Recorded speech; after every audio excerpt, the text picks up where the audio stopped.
Hello everyone, it's Kari from sunshineinmypocket.com, and today I have a fun project for you using this Would You Bend product. This is something I have never heard of before, truthfully, and I received this in the Hedgehog Hollow kit this month for November. And so today we're going to make a really fun project using this. Look at this trim and how beautiful the details are on this. It comes bent like this, or at least my little sample did here, and the only way to unbend it is to apply some heat.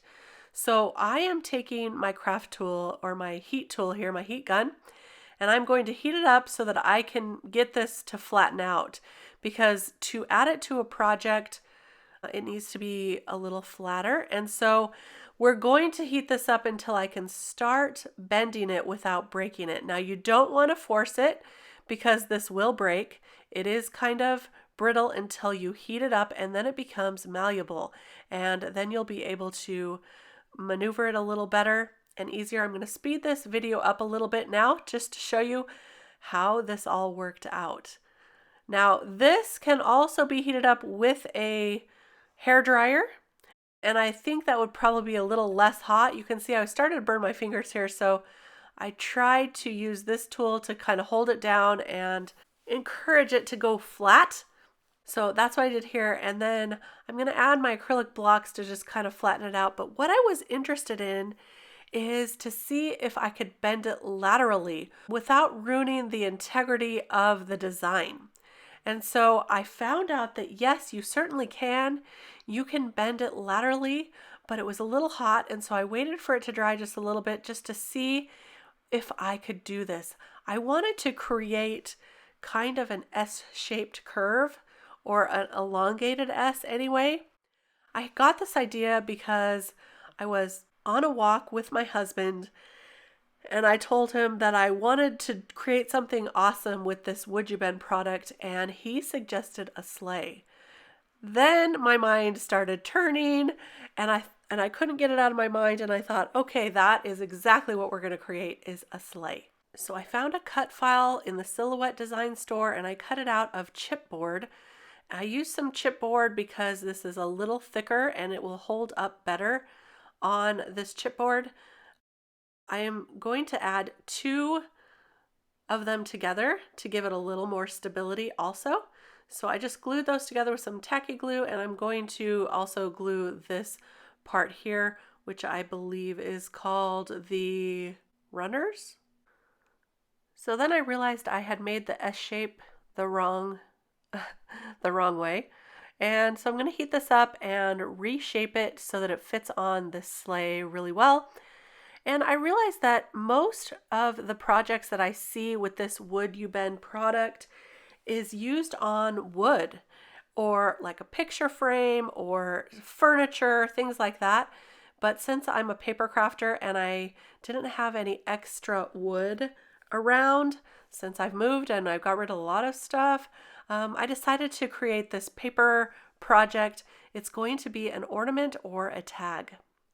So to attach the Would You Bend, they suggest using wood glue. So I have this wood glue, but also the white Elmer's glue works just as well for attaching wood projects. And so I'm going to use that Elmer's glue because I couldn't get the cap off the real wood glue. And this worked just fine.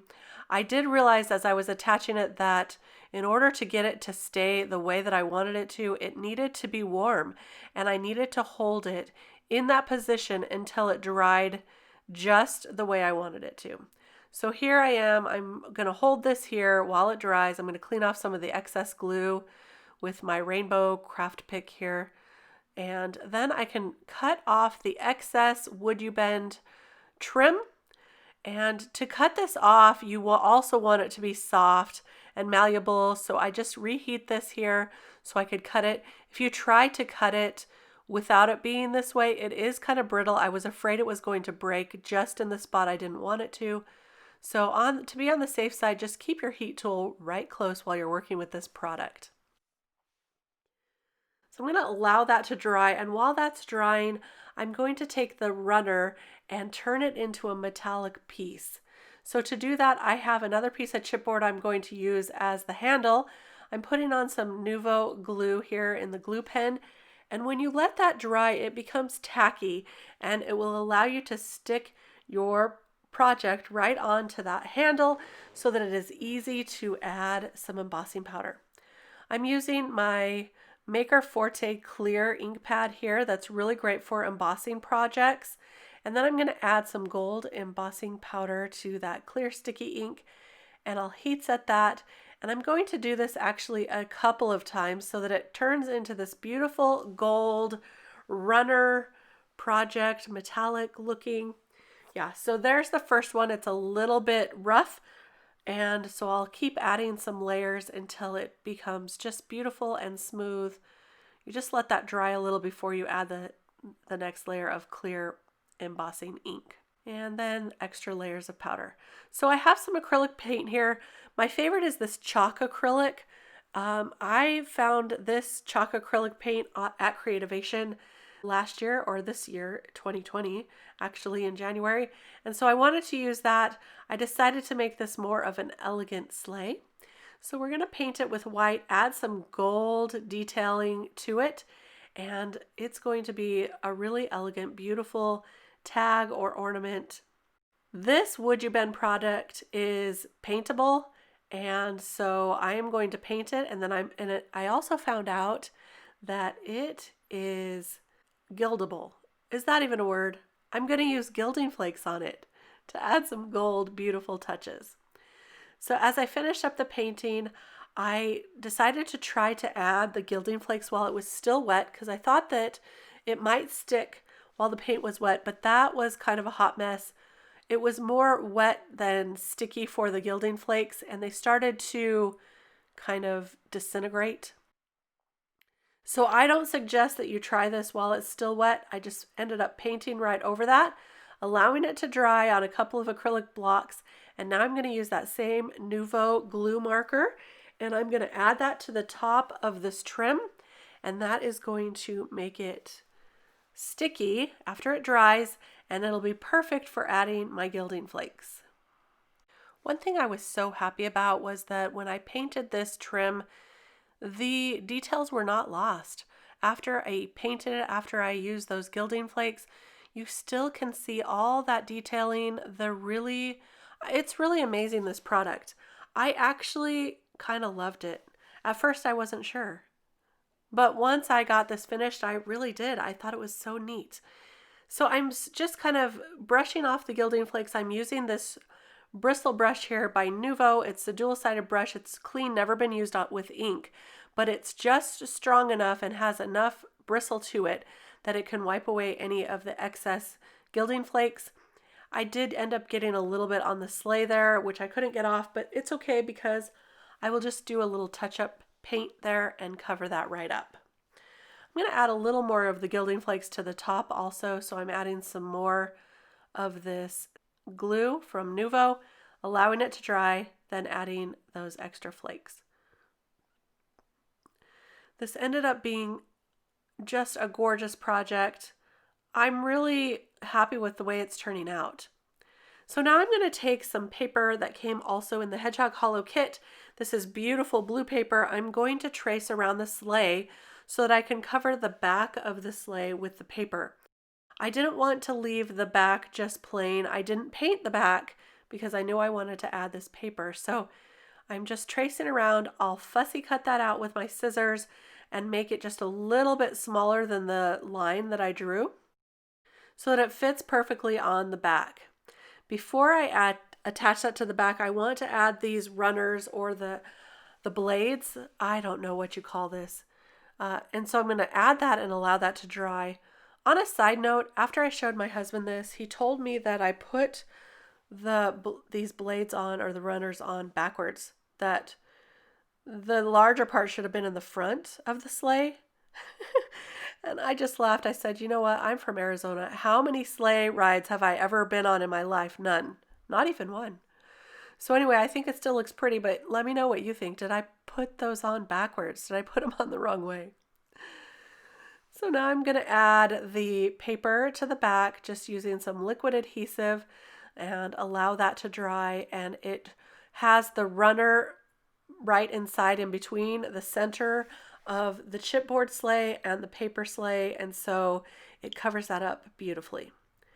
I have these liquid pearls that I'm going to add to the top, and this is great because not only does it add some beautiful fanciness, but it also covers up that edge there that I wasn't able to fully paint.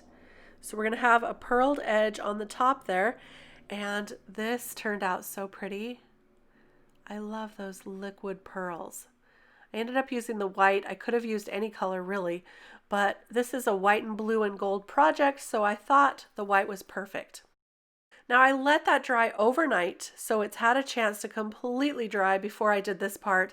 I'm going to attach this baker's twine now so that it can be the ornament holder or the tag holder, whatever you decide to use this for. And I have here my Japanese screw punch that can pretty much punch through almost anything. I also have a crocodile which has a punch in it that's really strong, but I couldn't get it through this project all the way because of the way it's made. But this Japanese screw punch is awesome because you can practically punch anywhere on any project, no matter what is around it. So all you do is just press it up and down until it can punch through. Remember, this is kind of thick. It's 2 layers of chipboard plus some paint and paper. So it took me a little minute to get through that, but I finally did. Added that baker's twine, and now I've got this little tag that I've cut out of that same paper that we used on the back, and I'm just going to punch a hole in that as well and leave some space for this bow to go on the top. I'm going to write the recipient's name on here. In this case it says to Michaela with a little heart. Michaela is my first granddaughter, and so I am going to just attach this here and use this on one of her presents so she can use this as an ornament on her tree. I'm actually not going to be seeing her this year for Christmas, so hopefully she loves it. We usually make ornaments together every Thanksgiving so that they have their own homemade ornaments to put on their tree. And this year we're not going to be doing that. So this is going to be her ornament from Honey. That's what she calls me, Grandma. So here is the finished project. I think it turned out so pretty, and I just love this Would You Bend. I can't wait to try more of it.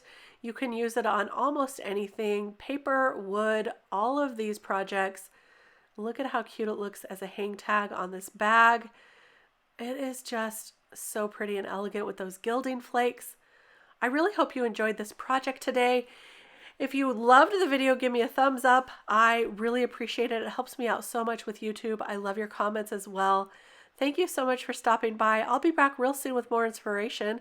So don't forget to subscribe to my channel so you don't miss a thing. I'll see you next time. Bye-bye.